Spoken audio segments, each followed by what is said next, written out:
Hey, everybody. Welcome to Taking Control, the ADHD podcast on rashpixel.fm. I'm Pete Wright, and right over there is Nikki Kinzer. Hello, Pete Wright. Hello, Nikki Kinzer. How are you? How you feeling this week? Well, it's kind of a sad week. Yesterday was tough. Well, and it was tough watching the news this morning, too, because I was telling my husband, we were watching the Today Show, and they were doing a little tribute to, I assume you're talking about Prince. I certainly am, yeah. Yes. And I was telling him, I'm like, it's just, I don't know. I mean, obviously he was an amazing singer and entertainer. And I think that part of the reasons for me why it was so sad too, and I'm sure everybody else out there, is he was such a part of my childhood, growing up. If you grew up in the 80s, it's like you grew up with Prince. I mean, you watched Purple Rain and you did the little motions of I Would Die for You. Mm-hmm. I mean, and danced around. I mean, you just did that. So yeah, I was just so sad. Prince, I've seen Prince in concert more than any other artist. Really? I've seen him around the world. I've got, more than 80 Prince albums. I spent so much of my youth collecting bootlegs and going from, record store to record store. That Wax Trax in Denver was my absolute favorite. Wow. We would spend weekends just going up there and hounding through the archives of vinyl. I actually don't have it anymore, but I had a very rare interview of Prince that was cut on a record, a vinyl album that was actually cut in the shape of Prince. Oh, really? Yeah, wow. And I'm very, today I can tell you I'm very disappointed I don't have that. It's one of those things like do you think to yourself, gosh, when am I don't even have a record player anymore. When am I going to listen to these? And that was a short-sighted thing. I should not have sold that. I miss it deeply. I miss all of those old records deeply. And but I've been listening to a lot of Prince the last 24 hours, and if anything, it just, it puts you in touch with your own mortality, mortality. Right. Mortality, not your morality. Right. At 57, he just, makes me feel old all of a sudden.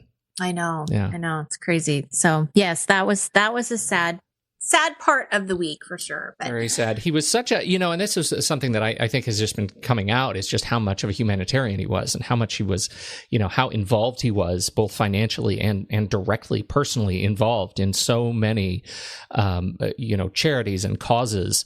But he's a Jehovah's Witness. And so as part of his faith, he was not, he would not talk about his good works. He just did them. And so now that he is gone, all of his friends and coworkers and colleagues are coming out of the woodwork saying, this is what you didn't know about Prince. And it's pretty powerful stories are coming out. So anyway. Yeah. Yes. That's it. So yes. Okay. But we are talking not about that. We're talking about, it's a tech episode today. And I know, right? I don't have any notes or outlines or anything. I'm just sitting here like a listener, and I'm going to write my own notes from what Pete Wright has to say. I don't even, who even knows? Part of what I wanted to talk about was checklists and how checklists fit into my life right now. And I have the way we're going to talk about it is in just sort of beginner, intermediate, and advanced checklisting. I got excited about this. We've talked all about the book Essentialism over the last several weeks. We've talked about kind of what we've learned out of that. And there's another book that I'm not all the way through yet, but it is called The Checklist Manifesto by Atul Gawande. And this guy is a surgeon.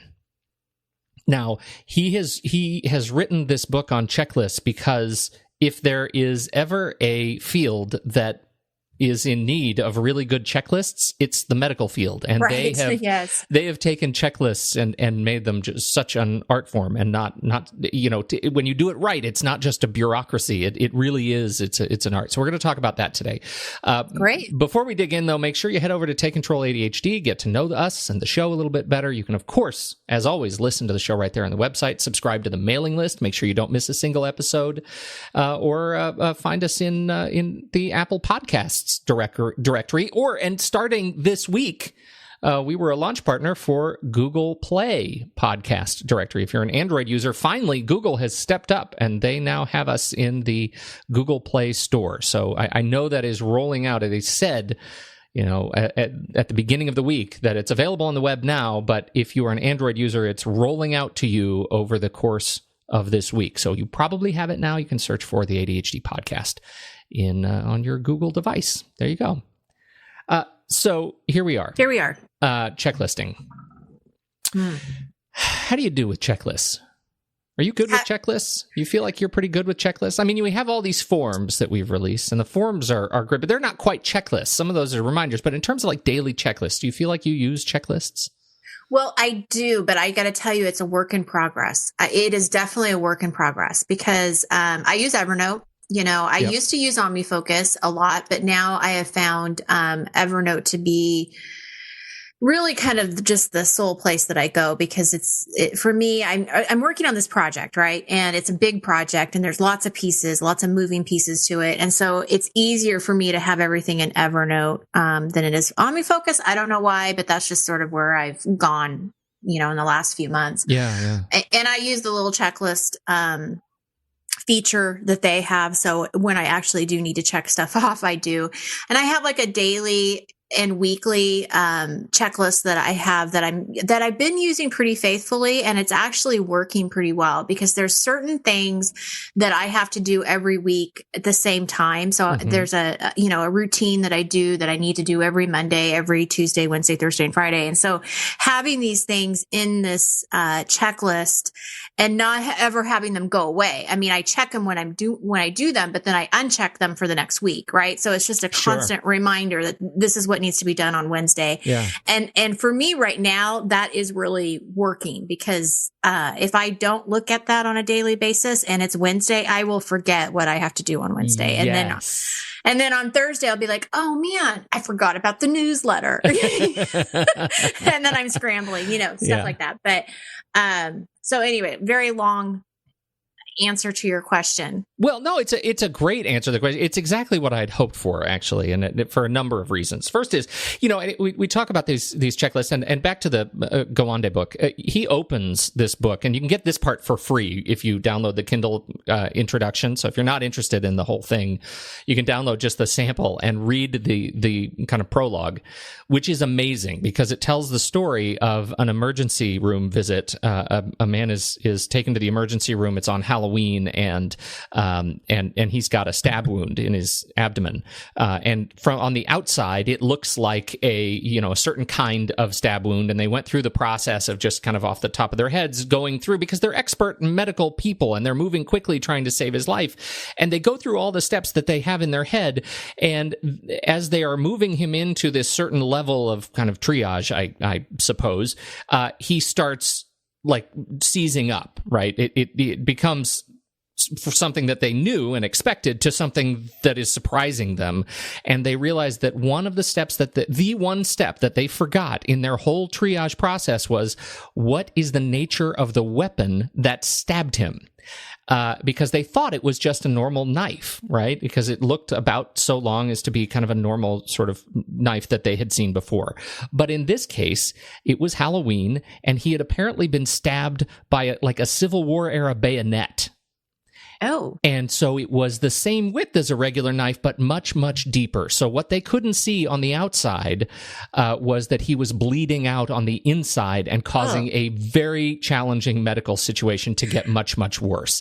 This is a terrible story. It is a terrible story, but it really highlights the importance of checklists. And that's why this book is so terrific, because it's the things you don't even think about where checklists come and have the most power in our lives. And my goodness, do I want to go to that hospital now, because you can bet they're going to have that item. They're going to be very thorough. They're going to be very thorough. Yeah, right. So for me, I don't deal with life and death stuff every day, right? I deal with repetition. You deal with me. I deal with you right now.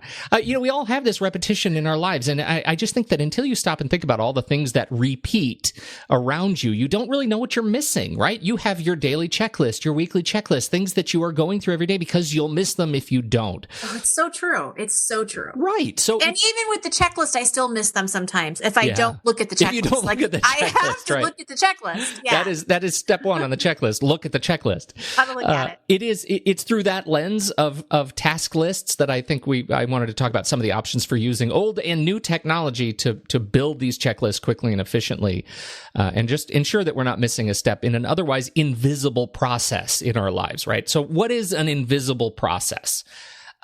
An invisible process is a process you think you know. It's a process of triaging a patient in the emergency room. It's a process of getting up in the morning, right? I look at my morning routine as one of those invisible processes, right? I get up. I have to go down the hall and poke the tiny dragons that live down the hall from me.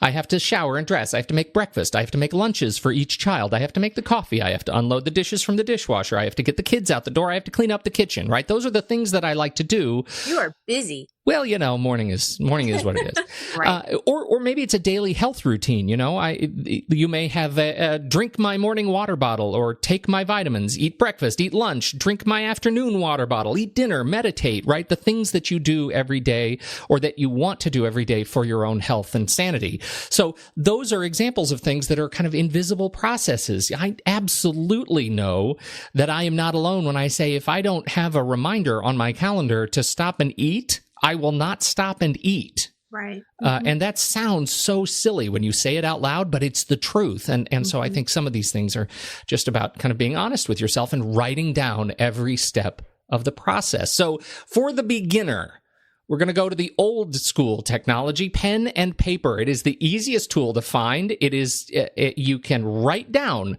the stuff that you have to do in your invisible processes every day. Write it down, put little circles next to each item, and check them off. Now, it's so easy to do, but very difficult to replicate, right? It sounds like it's ridiculous. You just write your new checklist every day. But at the end of the day, you don't want to sit down and handwrite the same checklist over and over again. Well, and you got to keep in mind too, that we tend to put everything on our checklist or on our to-do list, right? So then you've got 2 pages worth of stuff. Exactly. So yeah, you definitely don't want to. But that's not what we're talking about, right? What we're talking about is these invisible processes. So write down the You're process. talking about just the routine. But just the stuff that you want to make sure you don't miss a step. Right. Morning routines. Yeah, your morning routines. So write down all the things: eat breakfast, eat lunch, and put the little circles next to it so you can check them off, and then scan it. Take a picture of it and print out 7 of them at the beginning of each week, right? And make that on your weekly checklist. Well, can't you also, wouldn't you recommend laminating it? And then you can just use a little pen that just wipes off every time that you check? You could. And I'll tell you, this is very similar to the way you use Evernote, isn't it? Right? Essentially, that's what you're doing, is unchecking the checklist. You're wiping off the dry erase, right? Which is a great idea. My problem is, and this is me, I own that I am deficient in this area. I will forget which day I have checked or unchecked an item if I don't actually see that task go away and then start a new clean one. Oh, I see. Does that make sense? I'm just not clear-headed enough to stop and say, okay, did I actually do this today, or is this a check from yesterday that I forgot to uncheck? I see. I see. I totally see what you're saying. So that's why you need different ones. I need new ones. Yeah, absolutely. I need a new one every day, and that's why I actually don't use paper, because it's not very green, and so it makes me feel guilty about having a paper checklist every day for each of these little routines. I'm not wired for it. But that is the easiest way, I think, to do it and make sure you don't miss a step, is get your checklist just the way you need it, and then make copies of it. Okay. Got it. So that's beginner. Okay. There's another beginner level if you want to just take this to the computer, and I say text files. Evernote is another great example. It's not quite plain text, but it's just basic click here and type. A text file is any file on your computer that ends in .txt, right? And it just means plain, basic text. This is text that it has been text on a computer since the first computer was created and crafted and powered on. It is very basic and future-proof. And you can take a text file today and you can be, I would hesitate to say 100% sure, but very, very, very highly secure in the odds that text file is going to be readable in 30 years. Not that your daily checklist today is something that you're going to want to open in 30 years, but just know that a text file is very secure and future-proof, app-proof. It's difficult to mess up with a text file. And what's nice about a text file is you get your checklist all just the way you want it, put your date at the top, and at the end of the day, after you've put little X's next to each item that you've finished, you select it, copy and paste it, and paste a new one down below. So you know exactly what you did yesterday and what you need to do today. Okay, so I'm going to ask you a question on the very basic level. Uh-huh. And people are going to totally laugh at me. When you say text, like you're saying, .txt, Mm-hmm. like, are you just saying, like, if you're on a Mac, you open up a Pages, like a new document for Pages, or you open up a Word document? Like, I don't get it. Specifically not those apps. I'm actually really glad you asked that question. So thank you, because I feel kind of stupid. You are not stupid. And this is a challenge because Word and Pages are not future-proof, right? Every time, and we've run into this with both of these applications in not too distant history, where the manufacturers, Apple and Microsoft, have made some sort of substantive change to the file format of .pages or .doc and then docx that changed the way these documents could be read. You and I have run into this where you have an older version of Pages and you send me a file that I then it can't open because I don't have the older version of Pages. They have largely fixed that, but it highlights the case that plain text is future proof where these application-specific formats are not. Where do you get this? Where do you get this text? So you could open an app on your Mac like TextEdit. It ships for free on your Mac. It comes with the Mac. Pages does not. You have to go download that, right? So if you open TextEdit, you can start a new document and choose to just start typing and if you want to make sure that it's plain text, you click on the format menu and there's an option that says make plain text. And what you will see there, all formatting options go away. I just opened it. Yeah. On my computer right now. I see it. There it is. So that is plain text. If you save a plain text document, you can send it to anyone. You can send it to Mac or PC or Linux or Unix or Solaris. I mean, from the smallest dumb phones to the largest network equipment, a plain text file is readable. That is the language of the internet. So you don't have to worry about losing your stuff. And that's always, we've talked a long time about just that. But if you get the idea of what text is, it's super, super simple. And so you just have to kind of develop your own language. Now, why am I going on and on around text? Because there is a standard, and I'm using standard in kind of air quotes, called task paper. Task paper is a standard for taking plain text and adding functionality to plain text that is interpreted to give you features in apps that support task paper. So I could create a bulleted list in plain text, and a bulleted list in plain text might be dash get up in the morning. Mm-hmm. Okay, and dash on a new line make coffee. So now I have a 2-item task list. If I open this in an app, there's an app actually called Task Paper, but there are a lot of text editing apps that support Task Paper. It would turn that list into something I could check off, right? And I can now check off, get up in the morning, but the file is still plain text. So I could take it out of that Task Paper app and send it to somebody who wanted to open it on Windows in a different application that supports plain text, and they would see it. So, we talked a lot about it, and it makes it sound like it's more complex than it is. The real issue is making a choice to explore the benefits of plain text, because it's super basic and super easy. Of course, if you don't really care about formatting issues, open up Word, do it in Word, do it in Pages, do it in whatever, in Excel. People do this in all sorts of different apps. Just find an app that lets you create a basic checklist so that you can copy and paste it from one day to the next. And your job is done. What do you think? What do you think about that? I like it. Okay, so that's beginner. Now let's talk about intermediate. Okay. You mentioned OmniFocus. Yes. I adore OmniFocus, though I don't use it right now. But what I what OmniFocus allows you to do, and any of these task apps, right? You can choose Outlook, you could choose OmniFocus, you could choose, I'm using the app To Do right now, the number 2 and Do.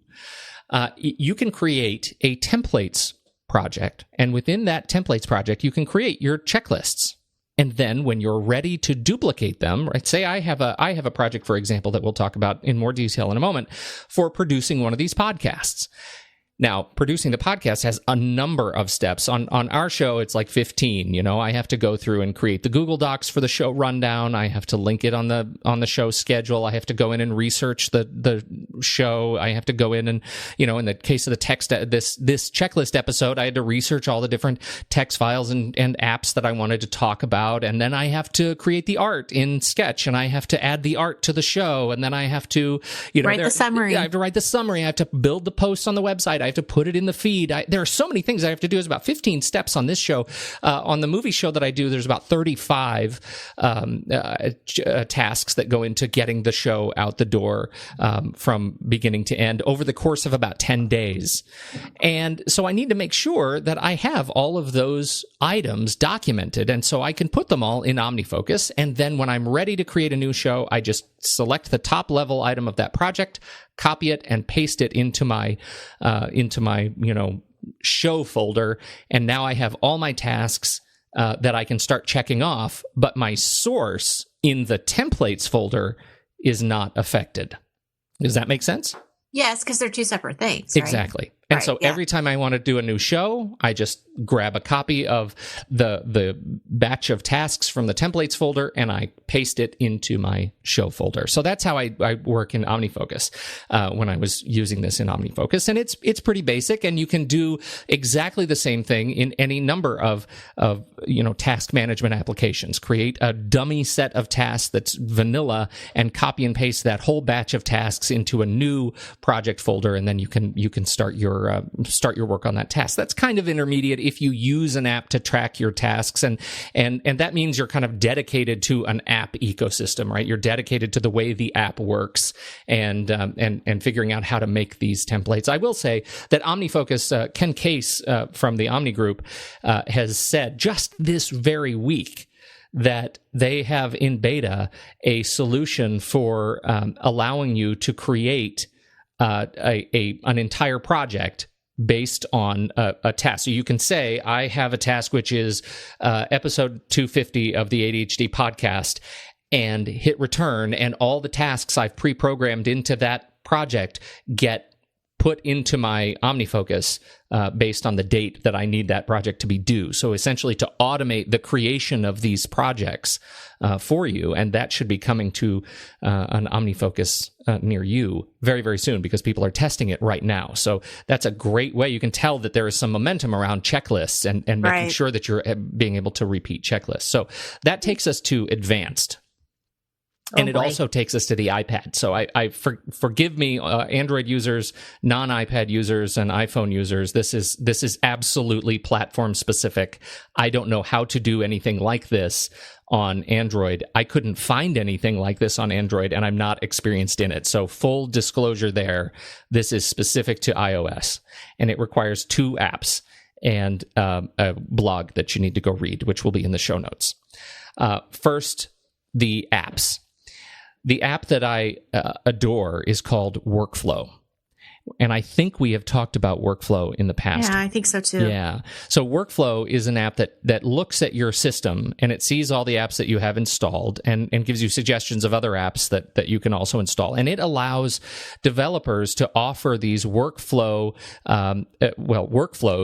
that plug into Workflow, so you can tie apps together that otherwise have not been tied together in the past on your iPad, because the iPad is notoriously like multitasking antagonistic, right? It has been hard over the years to do multiple things at the same time on OmniFocus or on the iPad and iOS. You're really doing one thing at a time, and you don't, unless you're like listening to music in the background, there's very little you can do in the background on iOS. And so Workflow essentially simulates that experience where you can have the system do a lot of things at once and tie things together. So I was listening to one of my very favorite podcasts called Cortex with CGP Grey, and Mike Hurley. And CGP Grey is a phenomenally beautiful nerd. I mean, he's just brilliant, and I absolutely adore the things that he creates. He's actually a YouTuber, a professional YouTuber, and he creates these YouTube videos that teach you stuff.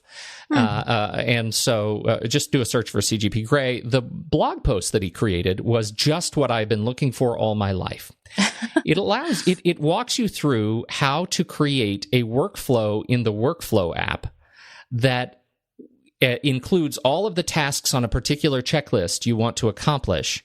It lets you it lets you type in a title of the task or of the project that you want to create and the date that project is due.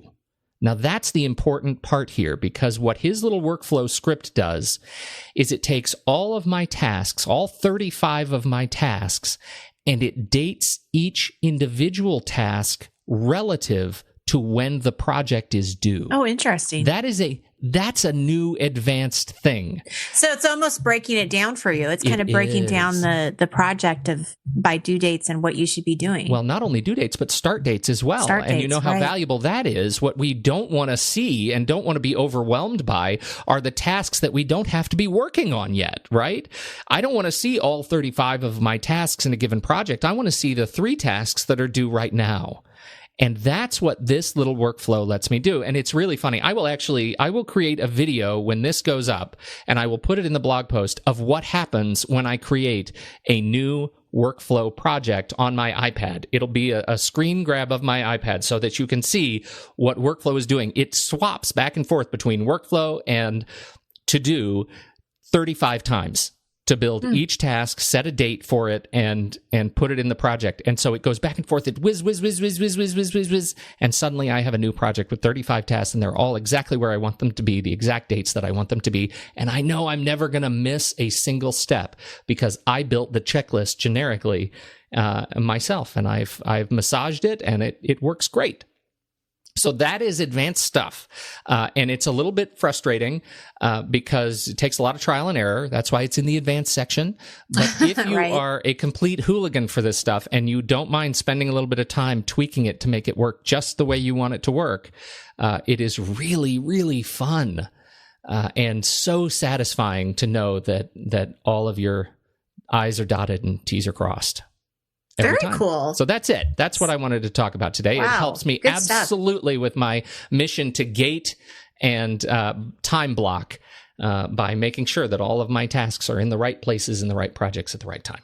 There you go. Well, it sounds like workflow kind of gives you that assistance, that little reminder too of the deadlines and the timeframes and stuff. It really does. It's like your little partner. It is my little partner. And actually it becomes, again, if you're familiar with iOS, it becomes I'm sure all of us are familiar with iOS right now in April. Now. Yes. It becomes either a today widget or a home screen widget. So you just like drag down from the top and you can add your project workflows right there. So I drag down from the top of my screen and I just tap the, create a new ADHD podcast project, and it says enter the name of the show and then what day does it do? And it goes off and builds all my tasks. So it's pretty sweet. It is pretty sweet. So that's it. Well, thank you for sharing your knowledge. Well, thank you for putting up with me, as always. And I have to. Hard. I'm kidding. With every joke, there is some truth. I do have a shout out to a listener in Denver. It doesn't say if we can use your name, so I'm not using your name respectfully, but I do want to offer you my deepest thanks. I love that people are listening to the plight of a man who is new to glasses, and thank you for your suggestions for how to actually look cool. And not use a granny glasses chain with a necklace. That's right. I love this last. She says a cinch is totally unnecessary for everyday wearing. I've lost mine, but essential for the look. When another man makes a snide comment about your granny glasses chain, you just disdainfully look at him and say, "Nah, I like to be able to see when I'm parachuting out of a plane." That's awesome. Right. And then drop the mic. I love it. That's right. So thank you so much for writing in. And thank you, everybody. Thank you, Nikki. On behalf of Nikki Kinzer, I'm Pete Wright, and we'll catch you next week right here on the ADHD Podcast.